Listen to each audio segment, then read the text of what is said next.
कल जो हमने लास्ट बात करी थी वो क्या था कि भाई एक ब्लॉक ग्राउंड के ऊपर रखा है तो उसका फ्री बॉडी डायग्राम बनाना है। ठीक है, तो एक बार दोबारा से उसको रिपीट कर लेते हैं, ध्यान से देखो। एक्चुअल में हमारा जो अर्थ होता है वो गोल होता है, अर्थ इज स्फेरिकल, कुछ इस टाइप का अर्थ है। अब अर्थ ऐसा है, ध्यान सुनो, इसके ऊपर यहां पर एक ब्लॉक रखा हुआ है। ठीक है, यहां पर एक क्या रखा हुआ है, ब्लॉक। ठीक, किसी को लग रहा हो ये गिर जाएगा तो लिख दो भाई गिर जाएगा, नहीं गिरेगा। बस अब रुक जाओ, कुछ नहीं लिखो चैट बॉक्स में, चुपचाप से सुनो बस। किसी ने चैट बॉक्स में कुछ नहीं लिखना है, बस चुप हो जाओ। अब पहला स्टेप क्या था, चलो, अर्थ का mass capital ME, radius of earth RE, और ब्लॉक का मास स्मॉल m। सिस्टम में हमारे पास दो चीजें हैं। सिस्टम में हमारे पास क्या है, एक एक स्टेप देखते हैं। System consist of earth and block.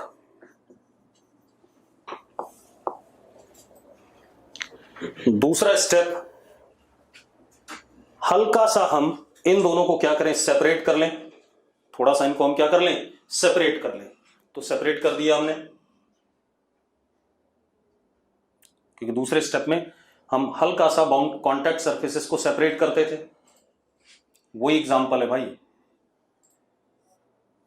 अब आप एक चीज देखो, अर्थ इस ब्लॉक को अपनी तरफ खींचेगा ग्रेविटेशनल फोर्स से Fg, उतने ही फोर्स से ब्लॉक अर्थ को अपनी तरफ खींचेगा Fg।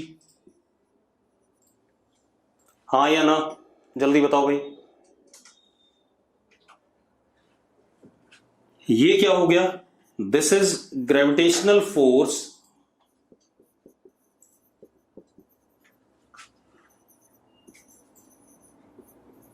On block by earth. क्योंकि फोर्स ब्लॉक पे खुद पे तो नहीं लगा सकता अपने आप, तो इस पे ये जो Fg लगा, ये किसने लगाया, अर्थ ने लगाया। किसके ऊपर, ब्लॉक के ऊपर। Same way this is gravitational force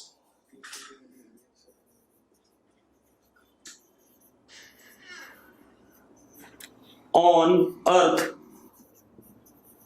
by block. अब दोनों का मैग्नीट्यूड कितना है, Fg is G ME small m upon R square. यही होता है Gm1 m2 upon R square. हाँ या ना, ठीक है। अब आगे चल के हम पढ़ेंगे Gme अपॉन RE स्क्वायर होता है स्मॉल g, तो ये हो गया mg। किसके बराबर हो गया, mg के बराबर। मुस्कान, जो दो मासेस के बीच में फोर्स होता है वो होता है Gm1 m2 upon R square, distance between them. तो इसका मास है Me m1, इसका मास है m2, और इनके सेंटर्स के बीच में सेपरेशन कितना है, R है। ठीक है, और ये जो वैल्यू होती है, ये वाली, इसको एक्सेलेरेशन ड्यू टू ग्रेविटी कहते हैं, तो मैंने mg लिख दिया। ठीक है, अब जरा देखो, अब ये दोनों बॉडीज एक दूसरे को अपनी तरफ खींच रही हैं, ऐसे खींच रही हैं, देखो खींच रही है कि नहीं खींच रही हैं। तो एक दूसरे को जब अपनी तरफ खींच रही हैं तो एक दूसरे को दबा रही होंगी कि नहीं दबा रही होंगी, बता दो मुझे भाई। ब्लॉक अर्थ को दबा रहा होगा ऐसे, और अर्थ ब्लॉक को ऐसे दबा रही होगी, तो एक्शन रिएक्शन पेयर डेवलप होगा। इसके ऊपर NU, दैट इज नॉर्मल, इसको क्या कहते हैं, normal contact force on block by earth. इसी को अगर हम एक्शन कहते हैं, तो जरा देखो, ये तो अर्थ ने दबाया इसे, एन यू लगाया, अर्थ इधर की तरफ अर्थ ने इसको लगाया ऐसे, तो ब्लॉक अर्थ पे इधर लगाएगा N D, and what is this N D? This is normal contact force on earth by block. इतनी बात समझ में आती कि नहीं आती पहले बताओ? अगर इतनी बात समझ में आती है तो यस लिख दो। नीतीश मान को समझ में आ गया, पूरब को समझ में आ गया। अब आप एक चीज देखो, ये ब्लॉक अर्थ के ऊपर रखा हुआ था तो रेस्ट पे दिखे, अगर आप स्पेस में कहीं पर हुआ, ये ऑब्जर्वर है इन स्पेस, ये ऑब्जर्वर छोड़ो, आप यहीं पर खड़े हो गए अर्थ के ऊपर, तो आपको ये ब्लॉक रेस्ट पे दिखाई पड़ेगा कि नहीं? या मैं देखो, मैं ग्राउंड पे खड़ा हूं तो मैं रेस्ट पे दिख रहा हूं कि नहीं दिख रहा हूं? अगर मैं रेस्ट पे, अब जरा देखो, यहां क्लियर हो गया फ्री बॉडी डायग्राम क्या है। सिस्टम के इस बॉडी पे लगने वाले मैंने दोनों फोर्सेस दिखा लिए कि नहीं दिखा लिए आपको? उनका डायरेक्शन भी दिखा लिया और उनका मैग्नीट्यूड भी दिखा दिया आपको, यस और नो? इसी तरीके से सिस्टम की दूसरी बॉडी अर्थ है, उस पे दोनों लगने वाले फोर्सेस दिखा दिए और उनका डायरेक्शन भी दिखा दिया, तो फ्री बॉडी डायग्राम बन गया कि नहीं बन गया? मेरा बन गया फ्री बॉडी डायग्राम। अब जब फ्री बॉडी डायग्राम बन गया बेटा, अब ये ब्लॉक रेस्ट पे दिख रहा है, तो ब्लॉक पे लगने वाले सारे फोर्सेस का सम क्या होना चाहिए? जीरो। सारे फोर्सेस का सम जीरो, मतलब N U is equal to F G. F G कितना है? M G. N U is equal to M G. Same way earth भी रेस्ट पे है, तो एन डी, इधर वाला फोर्स बराबर इधर वाला अगर रेस्ट पे है, तो N D is also equal to what? M G. तो हम ये कह सकते हैं N D is equal to N U is equal to M G. ये अगर एक्शन कहा गया तो इसको हमने क्या कहा? रिएक्शन। या इसको एक्शन कहेंगे तो इसको रिएक्शन कहेंगे।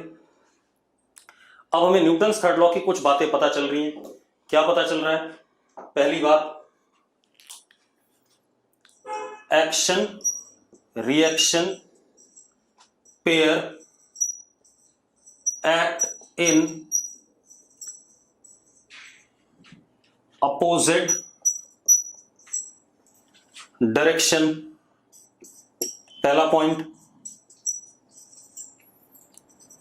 इक्वल इन मैग्नीट्यूड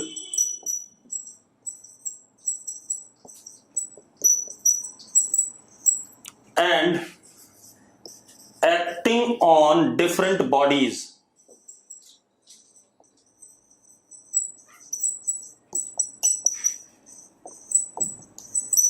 ये बात कल बताई थी मैंने कि नहीं बताई थी? देख लो आप, यस और नो? अब मेरी बात सुनो, इतनी बात हो गई, अब जरा ध्यान से सुन लो, एक मिनट। इतनी बात हो गई हमारे पास। अब एक चीज देखो, यहां पे जो एफ जी है और ये वाला एफ जी है, ये इसको हमने कहा ग्रेविटेशनल फोर्स। क्या नाम दिया है? Gravitational force. हाँ या ना? मैंने आपको जब पहला चैप्टर पढ़ाया था तो मैंने आपको 4 फंडामेंटल फोर्सेस बताए थे, gravitation, electromagnetic, strong nuclear and weak nuclear. याद है? याद है या नहीं? 4 फंडामेंटल फोर्सेस होते हैं। चलो, जिनको नहीं याद है तो वो तब भी सुन लो, बाद में देख लेंगे। 4 फंडामेंटल फोर्सेस होते हैं, gravitational force, strong nuclear force, electromagnetic force and week nuclear force. ठीक है? अब जरा देखो, एफ जी तो हमें पता चल गया, चारों में से कौन सी कैटेगरी में आ गया? ग्रेविटेशनल फोर्स में। ठीक है भाई, एफ जी किस में आ गया? तो बता रहा हूं भाई, जिसको नहीं पता है वो सुनो, वो ध्यान सुनो। 4 टाइप की फंडामेंटल फोर्सेस होती है नेचर में, इनके अलावा और कोई फोर्स नहीं होती है। 4 कौन कौन सी होती हैं? जिनको नहीं पता है लिख लो। ग्रेविटेशनल फोर्स, ठीक है, दूसरा इलेक्ट्रोमैग्नेटिक फोर्स, तीसरा स्ट्रॉन्ग न्यूक्लियर फोर्स और चौथा वीक न्यूक्लियर फोर्स। क्लियर है? Gravitational force Gm1 m2 upon R square वाला, जो मासेस के बीच में इंटरेक्शन होता है, उसको ग्रेविटेशन फोर्स कहते हैं। इलेक्ट्रोमैग्नेटिक, जो चार्जेस के बीच में इंटरेक्शन होता है, उसको इलेक्ट्रोमैग्नेटिक कहते हैं। न्यूक्लियर फोर्स हम अभी पढ़ेंगे नहीं, 12th क्लास में पढ़ेंगे, अभी उसको भूल जाओ। क्लियर है? क्योंकि न्यूक्लियर फोर्स न्यूक्लियस के अंदर चलता है सारा खेल। अब तो यहां पर एक चीज तो क्लियर हो गई कि F G is gravitational force. सबको क्लियर है, दिख रहा है, जी m1m2 अपॉन आर स्क्वायर से आया, यस और नो? ठीक है। दूसरा यहां पर आया नॉर्मल कॉन्टैक्ट फोर्स। ये भी नॉर्मल कॉन्टैक्ट फोर्स है और ये भी नॉर्मल कॉन्टैक्ट फोर्स है। मैं ये जानना चाहूंगा कि नॉर्मल कॉन्टैक्ट फोर्स किस कैटेगरी में आएगा, ग्रेविटेशन में, इलेक्ट्रोमैग्नेटिक में, स्ट्रॉन्ग न्यूक्लियर में या वीक न्यूक्लियर में?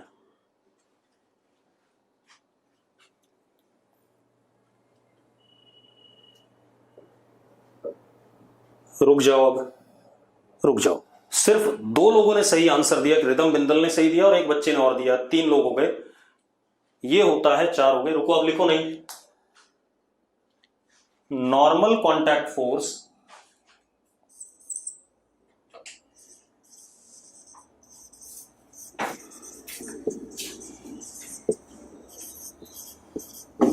is electromagnetic in nature।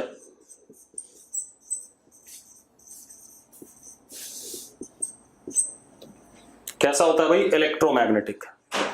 Normal contact force is electromagnetic in nature. अब बता रहा हूं क्यों, मेरी बात सुनो। सुनो भाई सुनो, 1 मिनट रुक जाओ। आप ऐसे देखो, ये मेरा हाथ है, दिख रहा है सबको? अगर मैं देखूं मेरे हाथ के जो एटम्स और मॉलिक्यूल्स हैं वो अपनी नेचुरल स्टेट में है, तो मेरे हाथ की ये शेप है, हाँ या ना? बोलो भाई। अब रुक जाओ, देखो 1 मिनट, हल्का सा यहां पे दबाता हूं, हल्का सा मैंने अंदर की तरफ दबाया फिंगर से। अगर मैं हल्का सा दबाता हूं तो एटम्स और मॉलिक्यूल्स मेरे हाथ के अंदर की तरफ गए होंगे। आप खुद करके देख लो, आपने हल्का सा जब दबाया होगा तो एटम्स और मॉलिक्यूल्स आपके हाथ के अंदर की तरफ गए होंगे कि नहीं गए होंगे? यस और नो? तो वो एटम्स और मॉलिक्यूल्स नॉर्मल पोजीशन से अंदर की तरफ भेजे हमने, जबरदस्ती भेजे। जैसे ही मैं फिंगर को हटाऊंगा ये दोबारा अपनी नॉर्मल पोजीशन पे आ गए कि नहीं आ गए, पहले बताओ। इसका मतलब जब मैं इसको अंदर की तरफ दबा रहा था तो एटम्स और मॉलिक्यूल्स इस पे बाहर की तरफ फोर्स लगा रहे थे, जिसकी वजह से बाहर आना चाहता था। यस और नो? एटम्स और मॉलिक्यूल्स बाहर की तरफ फोर्स लगा रहे थे जिससे वापस दोबारा से बाहर आना चाहता था। एंड एटम्स और मॉलिक्यूल्स का जो फोर्स होगा चार्ज की वजह से होगा, चार्ज की वजह से होगा। तो ये कौन सा फोर्स हो गया बेटा, जरा बताना मुझे, कौन सा फोर्स हो गया? Electromagnetic in nature. क्लियर है? तो कांटेक्ट फोर्स इलेक्ट्रोमैग्नेटिक नेचर का है और mg is what? Gravitational force है। ये बात हो गई। अब सेजल, मेरा 2 सवाल था कि जो fg है वो कौन सा फोर्स है? वो तो ग्रेविटेशनल लिखा ही हुआ है दोनों जगह। अब मेरा सवाल ये nu और nd नॉर्मल कॉन्टैक्ट फोर्स, ये किस नेचर में आता है? Electromagnetic, gravitation, strong nuclear, weak nuclear. तो अब जरा देखो, आप ऐसे देखो, मैंने, ये मेरा हाथ है नेचुरल स्टेट में है, एटम्स और मॉलिक्यूल्स जैसे थे वैसे पड़े हैं। मैंने हल्का सा जब दबाया तो एटम्स और मॉलिक्यूल्स अंदर की तरफ चले गए, लेकिन जब मैं दबा रहा हूं तो मेरी इस उंगली को एक बाहर की तरफ फोर्स लग रहा है। अगर आप ध्यान से दबा के देखो, आप खुद दबा के देखो, आपको लग रहा होगा कि आपकी हथेली वाला हिस्सा इस फिंगर को बाहर की तरफ पुश कर रहा है। That is due to force between atoms and molecules. ठीक है, तो force between atoms and molecules कौन सा फोर्स हो गया? इलेक्ट्रोमैग्नेटिक फोर्स हो गया। अब एक चीज और बता दूं बेटा, 11th क्लास में आप जो भी पढ़ोगे, ध्यान सुनना, 11th क्लास में जो भी आप फोर्स पढ़ोगे सिर्फ 2 ही फोर्स पढ़ोगे, एक ग्रेविटेशनल फोर्स और एक electromagnetic force. Nuclear force 11th class में नहीं आएगा। ठीक है, तो मतलब अगर कहीं पर भी मैं कहूं फ्रिक्शन फोर्स कैसा होता है, तो फ्रिक्शन फोर्स भी इलेक्ट्रोमैग्नेटिक होता है, अभी थोड़ी देर बाद हम प्रूव कर लेंगे। टेंशन फोर्स कैसा होता है, तो दैट इज ऑल्सो इलेक्ट्रोमैग्नेटिक।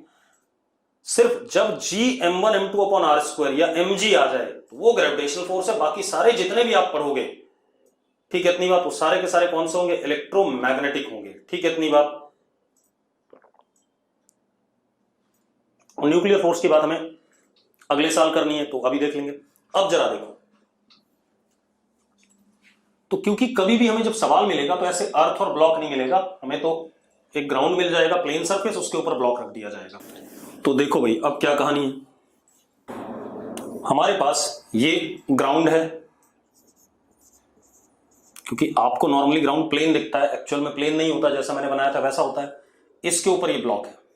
अब आपको फ्री बॉडी डायग्राम बनाना है, तो इसको अर्थ ने अपनी तरफ खींचा mg, उतने से ही अर्थ को इस ब्लॉक ने खींचा mg। यही बन रहा था कि नहीं बन रहा था, जरा बताओ हाँ या ना।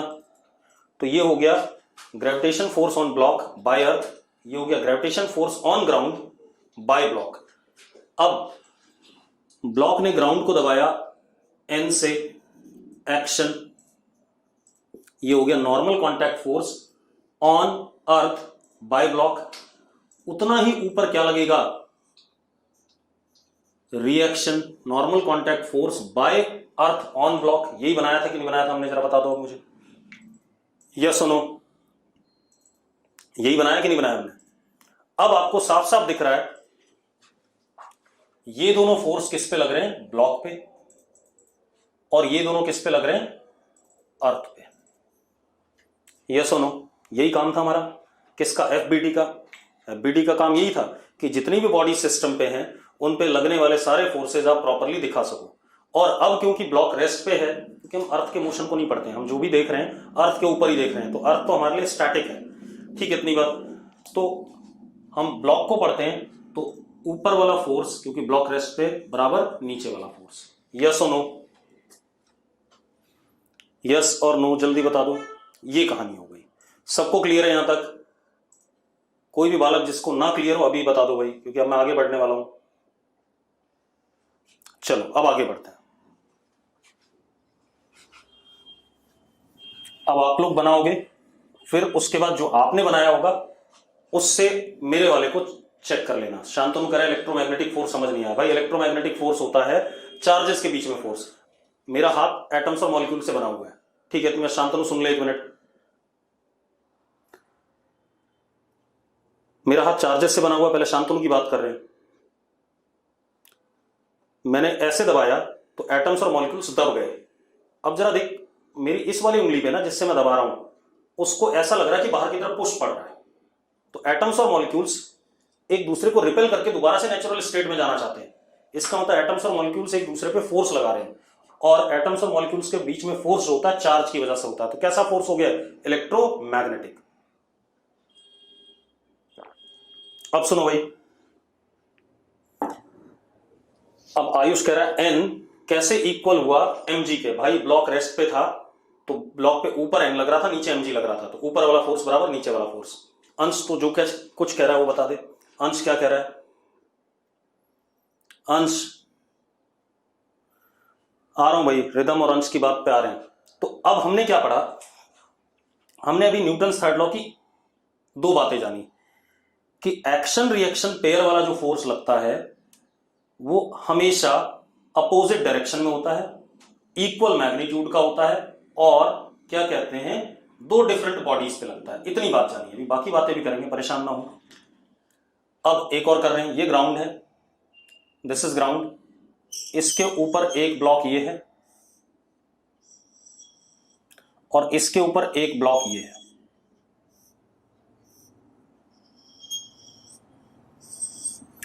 This is m upper, this is m या m1 एंड m2, चुपचाप से रेस्ट पे पड़ा हुआ है, ठीक है। ग्राउंड के ऊपर दो ब्लॉक, एक के ऊपर एक, चुपचाप से रेस्ट पे पड़े हुए हैं। आपको फ्री बॉडी डायग्राम बनाना है। क्या बनाना है, फ्री बॉडी डायग्राम, ठीक है। तो यहां पर सिस्टम में तीन चीजें हैं, ग्राउंड, m2 एंड m1। तो पहला स्टेप है कि इन तीनों को सेपरेट कर दो ताकि आपको अलग अलग पता चल सके।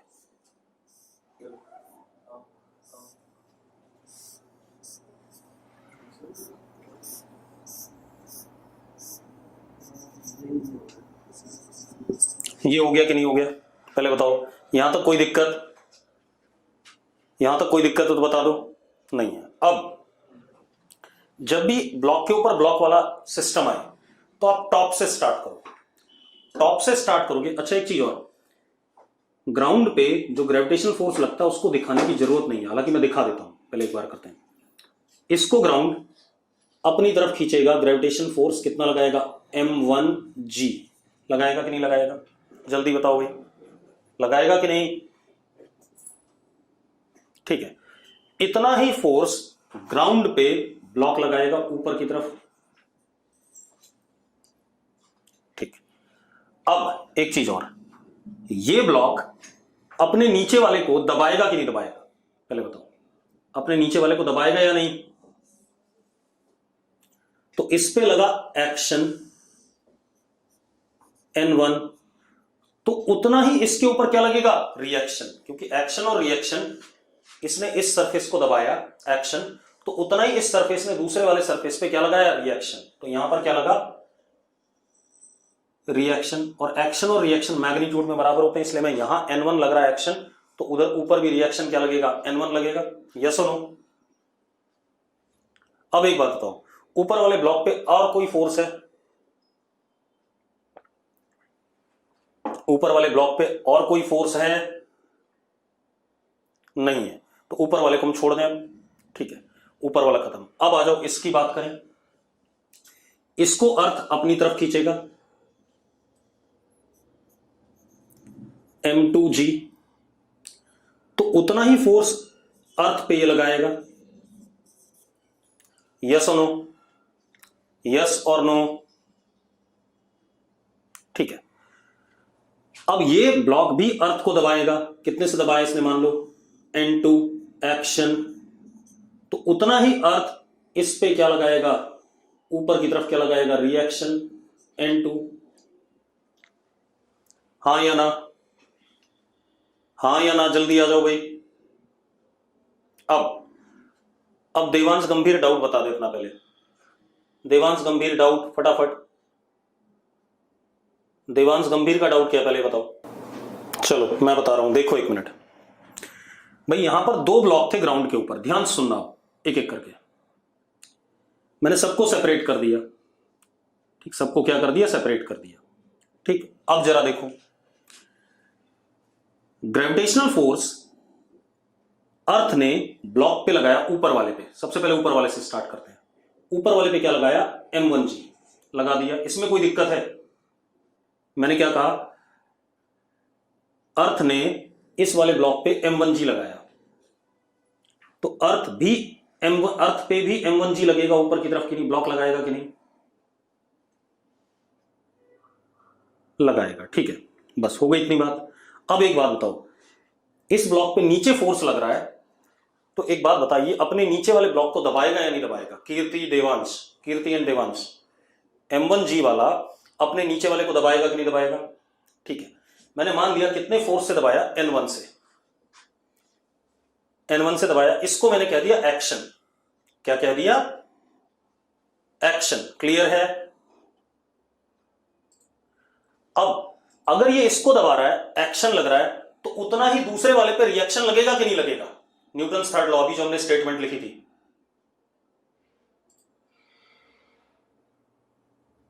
तो भैया N1 ये लग गया इस पे। अब आ जाए दूसरे ब्लॉक पे। दूसरे ब्लॉक को अर्थ फिर से ग्रेविटेशनल फोर्स से खींचेगा कि नहीं खींचेगा, M2G, कीर्ति एंड देवांश खींचेगा। अब उतना ही M2G से ब्लॉक अर्थ को खींचेगा। ठीक है, अब एक बात बताओ, ये ब्लॉक क्योंकि अर्थ के ऊपर, अर्थ को दबाएगा कि नहीं दबाएगा, अर्थ को दबाएगा कि नहीं? मैंने मान लिया कितने से दबा रहा है, N2 से दबा रहा है, दिस इज एक्शन, तो उतना ही अर्थ ब्लॉक पे क्या लगाएगा, रिएक्शन। अब रुक जाओ एक मिनट, अभी कुछ बोलना नहीं। आप एक चीज देखो, इस पे लगने वाले सिर्फ यही दो फोर्स रह गए, इस पे लगने वाले ये तीन फोर्स आ गए कि नहीं आ गए? अब एक बालक बोल रहा है इन दोनों के बीच का आपस का ग्रेविटेशन फोर्स बेटा बहुत वीक होगा, निकम्मा सा, क्योंकि जी की वैल्यू बहुत छोटी होती है। किसी बच्चे ने लिखा था शायद, ऋषित सक्सेना, हाँ या ना? ऋषित अर्थ के ग्रेविटेशन फोर्स के कंपैरिजन में बहुत ही खत्म सा होगा, इसलिए उसको हम नहीं लेंगे। ऋषित अब जरा देखो, अब ऊपर वाला ब्लॉक पे यही दो फोर्स लगने थे, बना दिए हमने। बीच वाले पे ये दो लगने थे। ग्राउंड को पढ़ने की जरूरत नहीं होती, बिकॉज क्योंकि ग्राउंड का वैसे भी ग्राउंड हमारे रिस्पेक्ट में रेस्ट पे ही है, तो ग्राउंड को कभी पढ़ने की जरूरत नहीं पड़ती। हाँ, मैं डायग्राम जरूर बनाऊंगा हमेशा, ये ध्यान रखना, ठीक है। हालांकि मैं ये वाले नहीं बनाऊंगा, बाद में इनको हटा ही देंगे, क्योंकि ये सेंटर ऑफ अर्थ पे लग रहे होंगे, जो कि पता नहीं कहाँ नीचे होगा, तो दिखाई भी नहीं पड़ेंगे हमें। ठीक है। अब एक बात, तो ऊपर वाला ब्लॉक रेस्ट पे है या नहीं? ऊपर वाला ब्लॉक रेस्ट पे है या नहीं है? अगर ऊपर वाला ब्लॉक रेस्ट पे है तो ऊपर वाला फोर्स बराबर नीचे वाला फोर्स, यस और नो? बीच वाला ब्लॉक रेस्ट पे है या नहीं, पहले बताओ। बीच वाला ब्लॉक रेस्ट पे है। अगर बीच वाला ब्लॉक रेस्ट पे तो ऊपर वाला फोर्स इज इक्वल टू नीचे वाला force N1 plus M2G।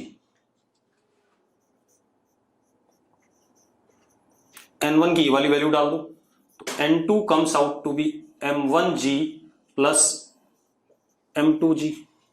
Yes और नो? यस और नो? कोई दिक्कत है? अब देखो भाई, कोई इश्यू हो तो बता दो अभी फटाफट। कोई प्रॉब्लम नहीं है, ठीक है। अब ये हमारा बन गया। ऐसे 3 वाला होता तो भी बन जाता। सत्यम जल्दी कह रहा है can be prove that normal contact force is electromagnetic. बिल्कुल भाई साहब, प्रूव कर लेंगे, अभी नहीं, थोड़ा समय लगने दे। अभी तो एक बात बता, जब LKG क्लास में था तो क्या डिवाइड के सवाल करता था? नहीं ना? तो अभी रुक जा, धीरे धीरे हो जाएगा सारा। ये क्लियर है? 3 ब्लॉक करा दो, क्या बेकार है। देखो 3 ब्लॉक भी सिंपल है, करा ही देता हूं जल्दी से। 3 ब्लॉक भी कर लेते हैं। एक 3 ब्लॉक में जल्दी जल्दी कर देता हूं।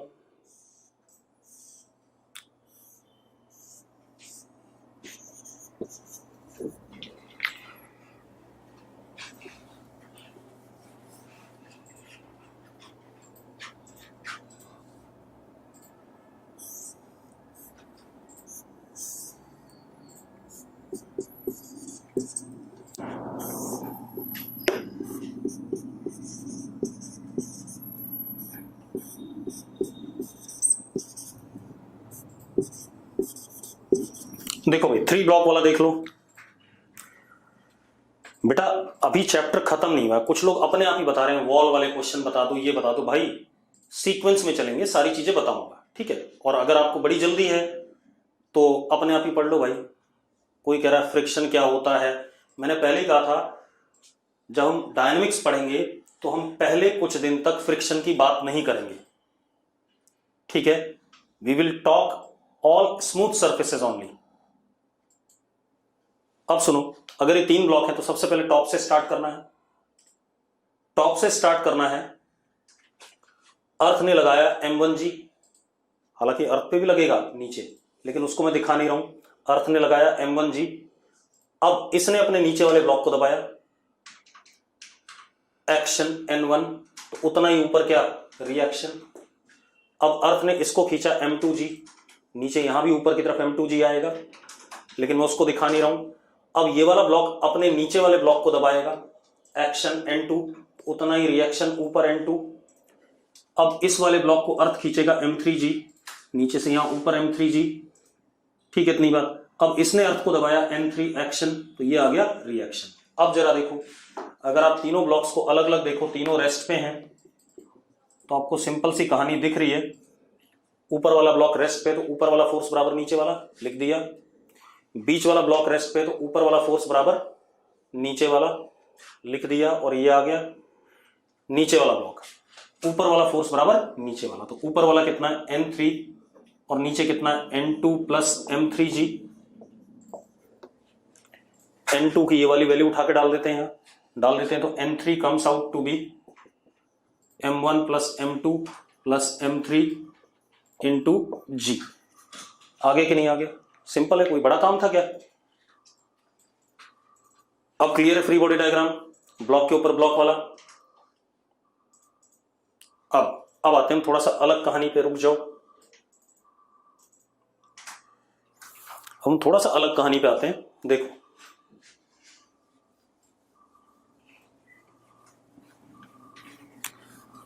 और एक चीज और,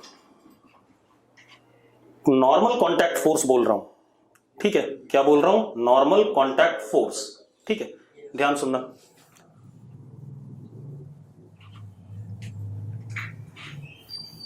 नॉर्मल कॉन्टैक्ट फोर्स का मतलब है जो कॉन्टैक्ट सरफेसेस है उन्हीं के बीच में लगेगा और सरफेस के परपेंडिकुलर लगेगा।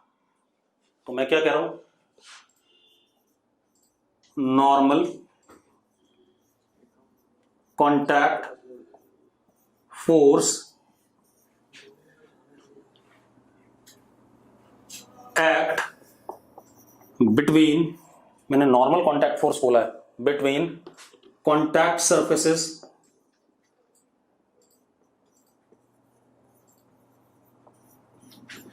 एंड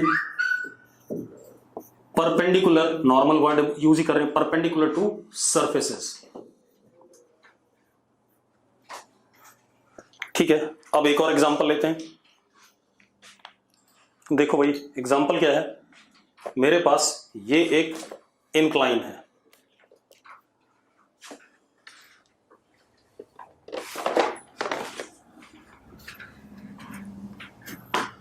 मेरे पास ये एक इंक्लाइन है ऐसा, ठीक है, इसके ऊपर मैंने एक ब्लॉक रख दिया और छोड़ दिया, तो ब्लॉक इंक्लाइन के अलॉन्ग आया कि नहीं आया, यस और नो। मैंने क्या करा, इसके ऊपर एक ब्लॉक रख दिया और उस ब्लॉक को छोड़ दिया तो इंक्लाइन के ऊपर आया। अभी हम फ्रिक्शन को कंसिडर नहीं कर रहे हैं, बार बार ध्यान रखना, ठीक है, इतनी बात। अब जरा मेरी बात सुनो,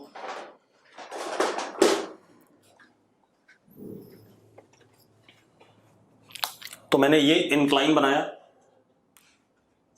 ये ग्राउंड हो गया, ये एंगल थीटा, और ये इसके ऊपर एक ब्लॉक, ब्लॉक का मास m,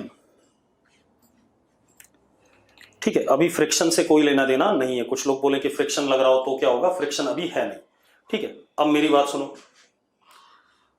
अब इसका फ्री बॉडी डायग्राम बनाना है मुझे, ठीक है। तो पहले मैं ब्लॉक को हल्का सा सेपरेट कर दूंगा, तो ब्लॉक को मैंने हल्का सा क्या कर दिया, सेपरेट कर दिया।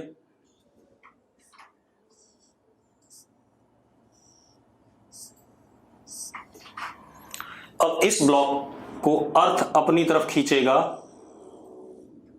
ग्राउंड अपनी तरफ खींचेगा, कितने फोर्स से, mg वेक्टर से नीचे की तरफ खींचेगा कि नहीं खींचेगा। इस ब्लॉक पे mg वेक्टर नीचे की तरफ लगेगा कि नहीं लगेगा, पहले बताओ। ये कौन लगा रहा है, अर्थ लगा रहा है भाई, कौन लगा रहा है, earth, towards the centre of earth, clear है। अब दूसरी चीज बेटा, ये ब्लॉक इंक्लाइन सरफेस को दबाएगा या नहीं दबाएगा, ये ब्लॉक इंक्लाइन सरफेस को दबाएगा या नहीं, ठीक है। चलो mg थोड़ा सा छोटा बना देते हैं ताकि आपको अलग अलग दिखाई पड़े, थोड़ा ये इसको ऊपर कर देते हैं।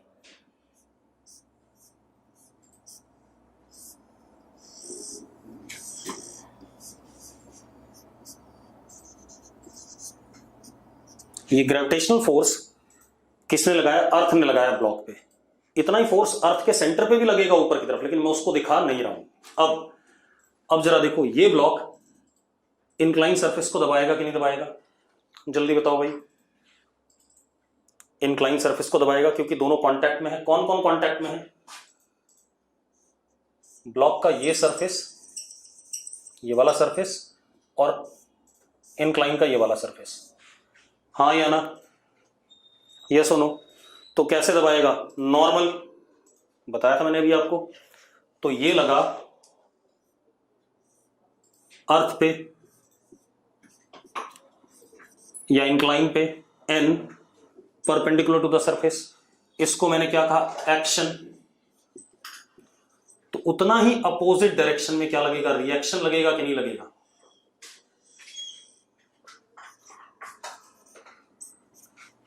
दिस इज रिएक्शन, यस और नो।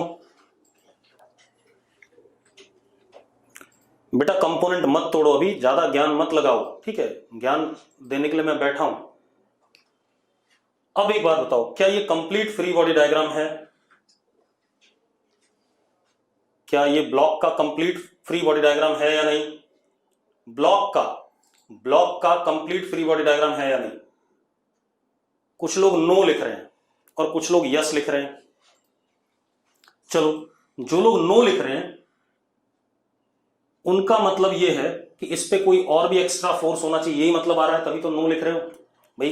फ्री बॉडी डायग्राम का मतलब क्या था, जितने फोर्सेस लग रहे हैं और जिधर की तरफ लग रहे हैं उन सबको हमने पिक्चर से दिखा दिया, उसी को हम क्या कहते हैं, फ्री बॉडी डायग्राम कहते हैं। हाँ या ना? जितने फोर्सेस लग रहे हैं और जिधर लग रहे हैं उनको हमने पिक्टोरियली रिप्रेजेंट कर दिया, तो उसी को हम क्या कहते हैं? फ्री बॉडी डायग्राम कहते हैं। ठीक है, तो क्या ब्लॉक पे कोई और भी लग रहा है? अब बता दो मुझे।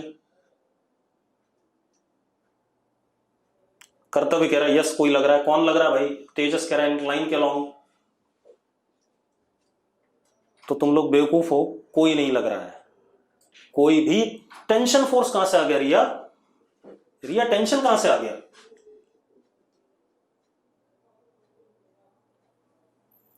देवांश ब्लॉक ग्राउंड पे इंक्लाइन पे ही है। देवांश ब्लॉक तो इंक्लाइन पर ही है अभी भी, लेकिन मैंने उसे अलग करा था। मैंने कहा था डायग्राम बनाने के लिए आपको थोड़ा सा अलग अलग कर लो ताकि आपको प्रॉपरली दिखाई पड़े। तो रिया कोई टेंशन फोर्स नहीं है यहां। अब जरा देखो, इस पे यही दोनों लग रहे हैं। अब आपने क्या देखा था अभी कि ब्लॉक इंक्लाइन के अलोंग चला था।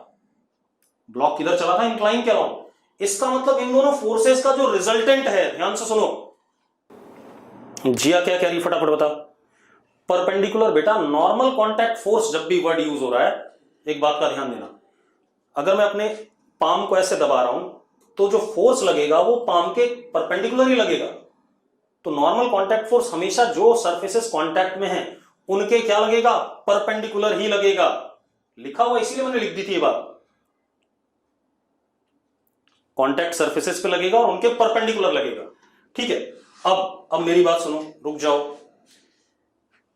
क्योंकि ये इंक्लाइन के अलोंग चला था तो इसका मतलब यह है कि इसके ऊपर तो यही दोनों लग रहे हैं, लेकिन लेकिन लेकिन एन वेक्टर प्लस mg वेक्टर का रिजल्टेंट, जो रिजल्टेंट फोर्स आ रहा है इन दोनों का vector sum, is along incline. हाँ या ना? भाई एक बात बताओ, अगर हम ब्लॉक को छोड़ते हैं तो इंक्लाइन के अलोंग आया था कि नहीं आया था? तो इन दोनों फोर्सेस का रिजल्टेंट जो आएगा वो इंक्लाइन के अलोंग आएगा। ठीक है, इतनी बात। अब जब वो इंक्लाइन के अलोंग आएगा, अब हम एक काम कर सकते हैं। अब इसका दूसरा तरीका भी है फ्री बॉडी डायग्राम बनाने का। ठीक है, दूसरा ये है कि एक और डायग्राम बना देते हैं इसका। हालांकि ये डायग्राम बिल्कुल करेक्ट है, इसमें कोई दिक्कत नहीं है, इतना डायग्राम बिल्कुल परफेक्ट है। ठीक है, इतनी बात। और इन दोनों का रिजल्टेंट किसके अलोंग आ रहा था? इंक्लाइन के अलोंग, क्योंकि मोशन ऑफ पार्टिकल किसके अलोंग आया? इंक्लाइन के अलोंग आया। अब जरा देखो, दूसरा डायग्राम भी बना देते हैं। ये ब्लॉक है, ठीक है। अब जब भी आपको वेक्टर के फॉर्म में नहीं बनाना है तो आपको कंपोनेंट के फॉर्म में बनाना है, तो आप क्या करेंगे? Always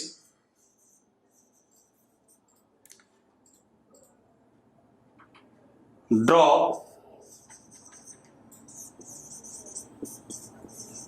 components of forces in direction of motion or tendency of direction of motion. कई बार ऐसा भी हो सकता है कि फ्रिक्शन होता और ये ब्लॉक ना नीचे आता, तो लेकिन तब भी टेंडेंसी तो किधर होती? नीचे आने की। मैं क्या कह रहा हूं, अगर आप कंपोनेंट अप्रोच देखते हैं तो कंपोनेंट कैसे लेने हैं? फोर्सेस के component in the direction of motion या in the tendency of direction of motion. And एक कंपोनेंट तो आ गया मोशन के अलोंग, दूसरा component perpendicular to above component. जो ये कंपोनेंट लिया उसके, जब कंपोनेंट लेते हो किसी भी एक वेक्टर के तो कंपोनेंट्स परपेंडिकुलर होते हैं, तो परपेंडिकुलर टू अबव कंपोनेंट। अब मेरी बात सुनो, कैसे? आप एक चीज ध्यान से देखना बेटा,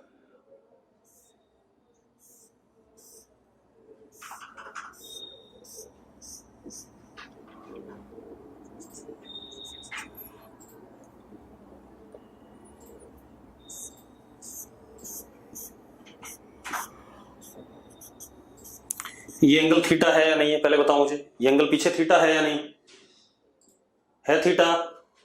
अगर आप इसको नीचे प्रोड्यूस करो तो ये परपेंडिकुलर आएगा अर्थ के, तो ये एंगल थीटा, तो ये एंगल कितना 90 माइनस थीटा। यस और नो? ये एंगल 90 माइनस थीटा होगा या नहीं होगा? mg वेक्टर का इसके साथ में कितना एंगल बन रहा है? 90 माइनस थीटा बन रहा है कि नहीं बन रहा है? अब आप इसके दो कंपोनेंट ले लो, एक आपने इधर ले लिया parallel to this, mg cos 90 minus theta कितना होता है? Sine theta. mg cos 90 minus theta क्या आ जाएगा? Sine theta. Along the direction of motion आ गया। दूसरा इसके perpendicular, mg sin 90 minus theta, that is mg cos theta. Component में कोई दिक्कत है तो बता दो भाई, अभी कंपोनेंट में कोई दिक्कत है तो अभी बता दो मुझे फटाफट। बेटा कंपोनेंट में कोई दिक्कत है तो बता दो। देवांश कह रहा समझ नहीं आया, देवांश के अलावा किसी को दिक्कत नहीं? आयुष को दिक्कत है कोई? अरे भाई ये इधर mg लग रहा था और ये एंगल कितना है? 90 माइनस थीटा है।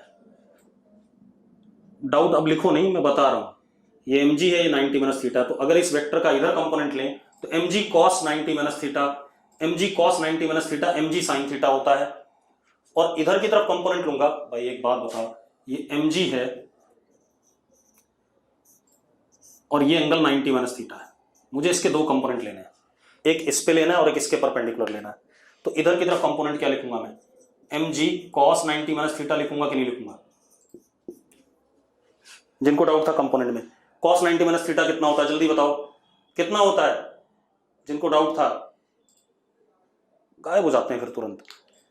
sin थीटा, तो इधर क्या हो गया? mg sin थीटा हो गया। और इधर क्या आएगा? mg sin 90 minus theta. ठीक है, तो ये sin 90 माइनस थीटा क्या हो गया? जल्दी बताना भाई। sin 90 माइनस थीटा क्या हो गया? cos थीटा हो गया, वही बनाया मैंने। अब मेरी बात सुनो, रुक जाओ। जब हमने ये बना दिए तो ये कंपोनेंट फोर्स का सरफेस के परपेंडिकुलर है, इसकी वजह से ये सरफेस को दबाएगा N एक्शन, और उतना ही अपोजिट डायरेक्शन में क्या लगेगा? Reaction N। अब रुक जाओ, अब जरा देखो, एक कंपोनेंट फोर्सेस का इन द डायरेक्शन ऑफ मोशन है और बाकी कंपोनेंट कैसा है? परपेंडिकुलर। आ गया जैसा मैंने लिखा था कि नहीं? जल्दी बताओ मुझे, जैसा मैंने लिखा था आ गया कि नहीं आ गया? यस और नो?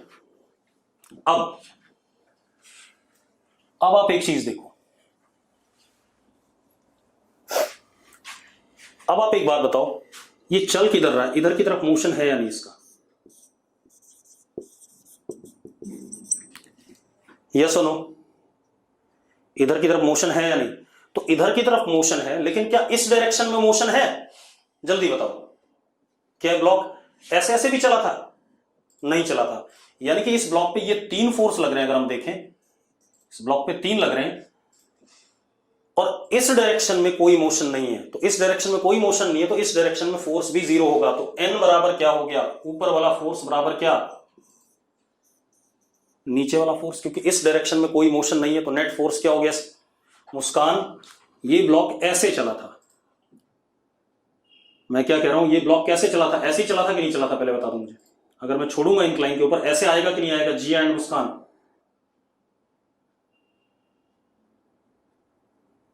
जल्दी। अब अगर ये ऐसे चला था, इस डायरेक्शन में चल रहा है क्या? परपेंडिकुलर टू इंक्लाइन नहीं चल रहा है। अगर परपेंडिकुलर टू इंक्लाइन नहीं चल रहा है तो इस डायरेक्शन में कोई फोर्स नहीं है, और कोई फोर्स ना होने का मतलब ऊपर वाला फोर्स बराबर क्या? नीचे वाला फोर्स। वही लिख दिया मैंने, N is equal to what? mg cos theta. N किसके बराबर हो गया? mg cos थीटा के, क्योंकि उस डायरेक्शन में ब्लॉक चल नहीं रहा है भाई। क्लियर है? अब मजेदार बात देखो, तो ये आ गया। अब इसके दो तरीके हो गए। इस डायरेक्शन मोशन है, कौन मोशन करा रहा है? मोशन कराने वाला कौन सा फोर्स है? mg sin theta is force जो इसका मोशन करा रहा है अलोंग इंक्लाइन। यही हो गया कि नहीं हो गया? यही एक फोर्स हो गया जो इस ब्लॉक का मोशन करा रहा है अलोंग इंक्लाइन। यस और नो? अब एक्चुअल में क्या था, जब n और mg वेक्टर लिया था तो उसका रिजल्टेंट ही आया था। रिजल्टेंट मतलब n का ये वाला कंपोनेंट कैंसिल हो गया इसके साथ, बचा कौन सा, mg साइन थीटा वाला। मैं आपको हर तरीके से बता रहा हूं इसीलिए जानबूझ के कि क्या हो रहा है खेल। अब जरा देखो, अब एक और देखते हैं। पहले आपको फ्री बॉडी डायग्राम बनाना आना चाहिए, तब आप सवाल कर पाओगे, अदरवाइज तो रटोगे सब कुछ। अब दूसरी चीज देखो बेटा,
ये बीच में गोल सा ब्लॉक है या गोल पत्थर है कोई, ये इंक्लाइन और इस वर्टिकल दीवार के बीच में फंसा हुआ है।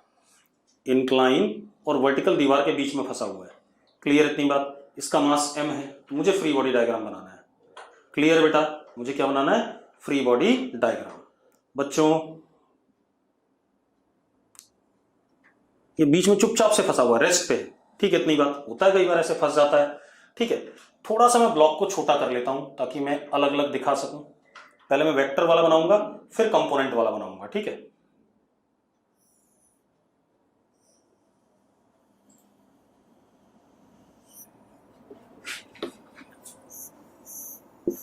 ताकि सेपरेट हो गए। मैंने थोड़ा छोटा इसलिए बनाया ताकि सेपरेट हो जाए और मुझे प्रॉपर्ली दिखे। ये हमारे पास आ गया। अब जरा देखो, इसके ऊपर एक mg लगेगा वर्टिकली डाउन, लगेगा कि नहीं लगेगा? पहले बता दो मुझे, यस और नो? मेरी बात सुनो, mg नीचे लगेगा कि नहीं लगेगा? लगेगा नीचे। यस और नो एक बार लिख दो भाई। ठीक है, अब ये ब्लॉक का ये सरफेस और ये सरफेस एक दूसरे के साथ कांटेक्ट में है कांटेक्ट में, यानी पहले बताओ मुझे, ये वाला सरफेस और ये वाला सरफेस कांटेक्ट में है या नहीं है? तो इस सरफेस को नॉर्मली दबाएगा कि नहीं दबाएगा? नॉर्मली दबाएगा कि नहीं? चलो नॉर्मली दबा दिया इसने।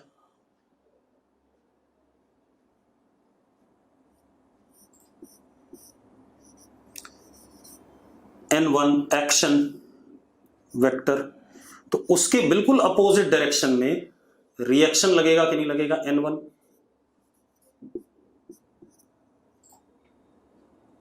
लगेगा कि नहीं लगेगा?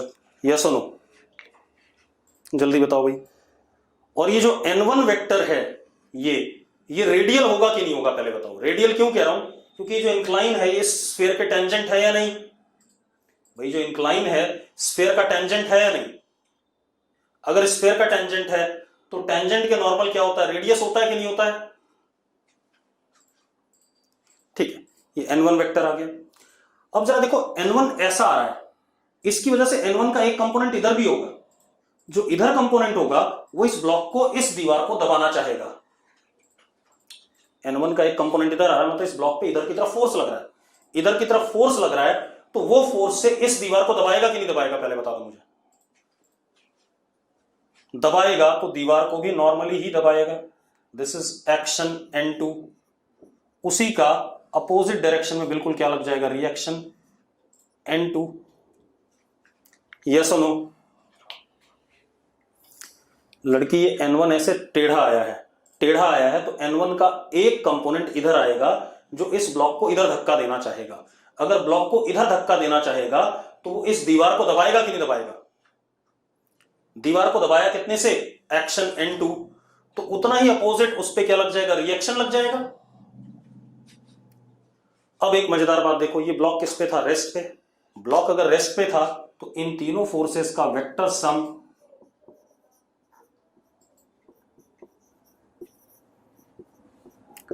जीरो आएगा कि नहीं आएगा? यस और नो? ठीक है, ये इसका फ्री बॉडी डायग्राम हो गया। अब कुछ लोगों को ये था कि भाई इसके कंपोनेंट तोड़ लें हम, तो आप तोड़ना चाहते हो तो कंपोनेंट तोड़ लो, कंपोनेंट इंक्लाइन के अलोंग तोड़ लो और एक इंक्लाइन के परपेंडिकुलर तोड़ लो, ये भी कर सकते हो। कोई इशू है इसमें? है कोई इशू? देवांश कह रहा जीरो कैसा है? भाई मैंने पहले ही कहा था ये ब्लॉक रेस्ट पे है, और रेस्ट पे होता है तो सारे लगने वाले फोर्सेस का वेक्टर सम जीरो होता है, न्यूटन्स फर्स्ट लॉ। ठीक है, अब अगर आप कंपोनेंट से करना चाहते हो तो कंपोनेंट भी तोड़ लो भाई, इंक्लाइन के अलोंग N2 और mg का कंपोनेंट तोड़ लो और इंक्लाइन के परपेंडिकुलर तोड़ लो, कर सकते हो। ठीक है, एक और करते हैं। चलो अभी एक और नहीं करेंगे, कल करेंगे। ठीक है,